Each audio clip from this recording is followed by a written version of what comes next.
नोंथाङा सानदों जानो हागौ इलेक्सन रिजाल्टखौ बोरै गुबुनफोरा नायबाय दं। नोंथाङाबो मिथियाब्ला नोंथाङाबो नायनो हागोन। गिबियावनो नोंथाङा क्रोम ब्राउजारखौ अपेन खालामनानै ला।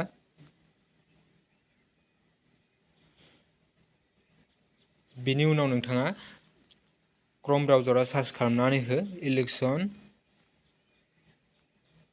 कमिसन अफ इन्डिया बेयाव सार्च खालामनानै होबानो जाबाय।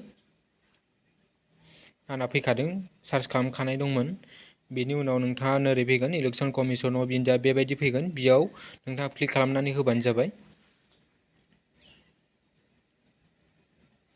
आंना नेटआ स्ल'।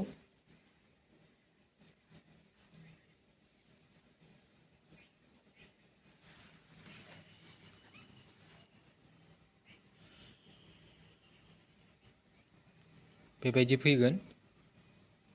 बेनि उनाव नोंथाङा गोजौथाराव नुदोंना जेनेरेल इलेक्सन रिजाल्ट 2024 बेबायदि नुदोंना, बेयाव नोंथाङा क्लिक खालामनानै होबानो जाबाय।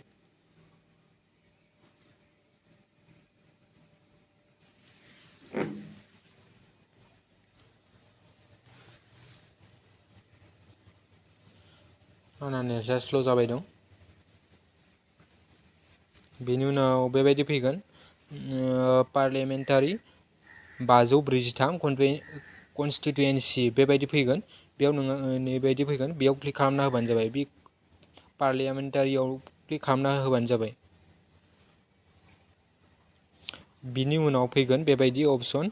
बिनि उनाव इन्डियाआव बेसेबा सिट बेबायदि ओंखारदोंना, बेयाव इन्डियाआव गासै सिटआनो जाबाय 543 बेबायदि सिट दं इन्डियाआव। बेनि उनाव नोंथाङा ओइ गोजौथाराव नुदों सिलेक्ट स्टेट वाइज बे अपसन नुदोंना, बेयाव आसामखौ होबानो जाबाय। क्लिक खालामनानै सेलेक्ट खालामबानो जाबाय आसामखौ। बेनि उनाव बेबायदि ओंखारदों अपसन। बेनि उनाव नोंथांमोना सिलेक्ट कनस्टिटुयेन्सियाव क्लिक खालामनानै हो। बिनि उनाव बेबायदि फैगोन। गोबां जायगानिखौ नों नायनो हागोन नोंथांमोना मा डिस्ट्रिक्टनि मा कनस्टिटुयेन्सिनि। जोंना क'क्राझारनि नालाय आं क'क्राझाराव होबाय। बेनि उनाव नै फैगोन बेबायदि फैबाय नै।